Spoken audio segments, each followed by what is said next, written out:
Para po sa topic natin na Lordship of Christ, pinag-usapan po natin dito kung paano maging matatag bilang mga Kristiyano.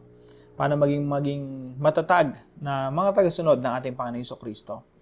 Now, gusto ko pong emphasize para dito sa video na to na ano po yung kahalagahan ng pagkapanginoon ni Kristo. Ako po naniniwala na yung pag-asa ng bansang Pilipinas, not just the Philippines but the whole world, is the gospel of the Lord Jesus Christ. Bakit po? Kasi ang ebanghelyo po ng ating Panginoong Jesucristo, yung goal ng gospel is to submit peoples and nations under the Lordship of Jesus Christ. Alam niyo po, yung mga tao, pag nasakop ng ating Panginoong Jesucristo, tumitino talaga sila. Nagkakaroon sila ng maayos na pamumuhay, maayos na pananaw, maayos na direksyon. Nagiging matatagumpay silang mga tao. Kasi nakafocus sila kay Jesus Christ. Now, yan po ang pinaniniwalaan ko na magbibigay ng pag-asa sa Pilipinas. Kaya po nabanggit ko sa devotion natin. And yan din yung reason kung bakit tayo gumagawa ng mga devotions every day. Kasi naniniwala po ako na yung mga magiging leaders ng bansa natin, kapag sila ay naging mananampalataya, taga-sunod ng ating Panginoong Jesucristo, at sold out talaga kay Jesus, no, namumuhay sa ilalim ng pagkapanginoon ni Kristo, dadali nila yung mga pananaw, yung mga prinsipyo ng ating Panginoong Jesucristo sa kanilang pinamumunuan. Kahit businessman and woman pa yan, kahit na senador yan, congressman, mayor, vice mayor, konsehal, o even president. So, yun po ang kailangan natin kasi ang isang taong korap, kahit anong gawin mo, mangungurap yan. Ang isang taong nagpapahirap sa bansa natin, kahit anong gawin mo, talagang magiging sakim yan. Pero kailangan yan, yung tao na yan, ng Kristo, na siyang mag-check, magbabago ng puso. At alam niyo po, kapag ang isang taong naging mananampalataya, tagasunod ng ating Panginoong Jesucristo, pag yan naupo sa kanyang posisyon, meron niyang authority, hindi na kailangan ng taong bayan na i-check siya at i-check lahat ng mga transaction niya kung may corruption o wala. Kasi yung puso niya, isinusurrender niya na kay Jesus. At meron siyang takot sa Diyos. Ayaw niyang gumawa ng mga desisyon na, na hindi aaprobahan ng ating Panginoong Jesucristo.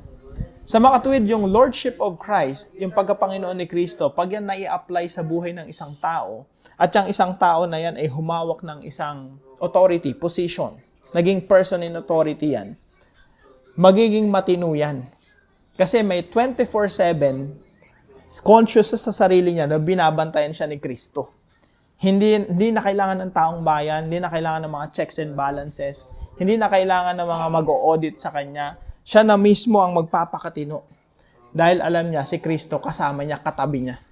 And he or she has to do everything in his or her power to serve the people na nasa ilalim ng pagkapanginoon ni Kristo.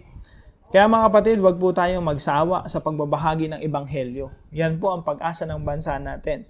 Yan po ang pag-asa ng buong mundo. Na yung mga tao masubmit, maipasakop sa pagkapanginoon ni Kristo. Diyan lang po magkakaroon ng kaayusan yung buhay ng mga bawat tao, mga pamilya, mga komunidad, at mga bansa. Ang Lordship po ni Jesus Christ, yan po talaga ang pag-asa ng mundo. Kaya po yun po yung pinakaunang puntos natin. The Lordship of Christ brings order out of chaos. Yung mundo natin magulo, pero salamat sa Diyos, isinugo niya si Kristo para maging Panginoon ng lahat ng mga bansa. Every knee shall bow. Sabi nga po rito sa Philippians chapter 2 verse 9 and 11. Let me close with these verses. Therefore, God exalted Him to the highest place. After magpaababa na ating Panginoong Jesucristo, namatay doon sa krus ng Kalbaryo, He was exalted. Itinaas ng Diyos.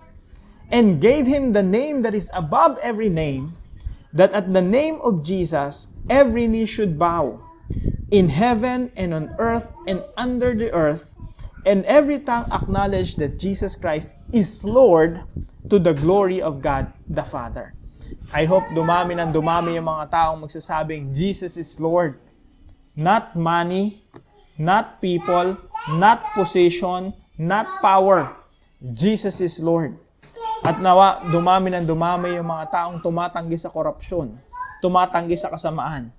Because money, power, they are not gods. Jesus is. Jesus is Lord. So magandang umaga po sa bawat isa sa inyo. Pagpalain po kayo natin, Panginoon. See you po tomorrow 5 a.m. dito po sa ating Daily Devotions.